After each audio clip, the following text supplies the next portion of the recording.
Bienvenue dans cette édition des Capsus Sport, dernière sortie de la semaine. En football, la Coupe du Monde des moins de 17 ans débute ce vendredi 10 novembre en Indonésie jusqu'au 2 décembre, jour de la finale. Les 4 équipes africaines représentées, Sénégal, Maroc, Burkina Faso et Mali, rêvent chacune de devenir le troisième pays africain à décrocher l'or après le Nigeria et le Ghana. Le continent africain a toujours fait bonne figure en Coupe du Monde U17.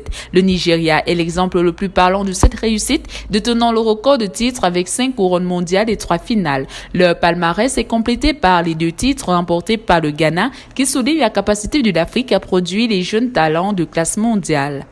Au Lesotho, après avoir été deuxième à la course féminine de Runfor 42 km à Polokwane, la semaine dernière, Mamos Betty Kajwan a révélé à Public Air qu'elle préparait son premier marathon en 3 mois. Kajwan, 30 ans, a été chronométrée en 2 heures 11 minutes 41 secondes à la course. Elle a terminé derrière la Zimbabwéenne Anisha Riza qui a remporté la course et devant la Kenyane Lazane Aisha qui a franchi la ligne d'arrivée en 2 heures 15 minutes 23 secondes. Kajwan, qui n'avait jamais couru la course reine de l'athlétisme auparavant, a déclaré qu'elle visait le marathon du pont Kajugula de la FNB qui se tiendra au Botswana le 24 février de l'année prochaine.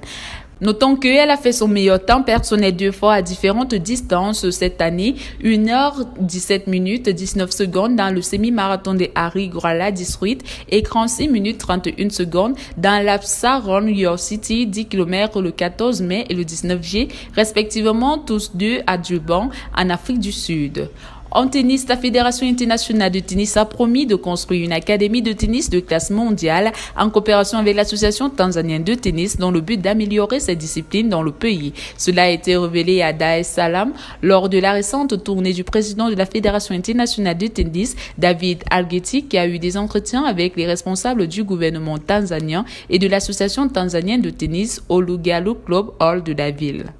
En Ouganda, 2 élèves de Kalungulu Memorial School, Kibuli, ont remporté plusieurs titres au championnat d'Afrique au Caire en Égypte lundi. Dan Mukundan et Sabura Mutezi étaient les dignes représentants de l'Ouganda à cette compétition. Mukundan, 16 ans, a remporté 3 médailles d'or et 4 médailles d'argent pour un total de 7 de la catégorie de poids de 109 kg. Pendant ce temps, Mutezi a remporté un total de 4 médailles, dont l'or en snatch, 67 kg et 3 médailles d'argent, clean et shark 77 kg pour la jeunesse. Elle ajoute ensuite 2 médailles d'argent. À la suite de leur retour, l'attaché des relations publiques de la Fédération ougandaise de l'haltérophilie, Issa Lutaya Kanda, a révélé les plans de participation aux manifestations à venir au Mexique et au Qatar.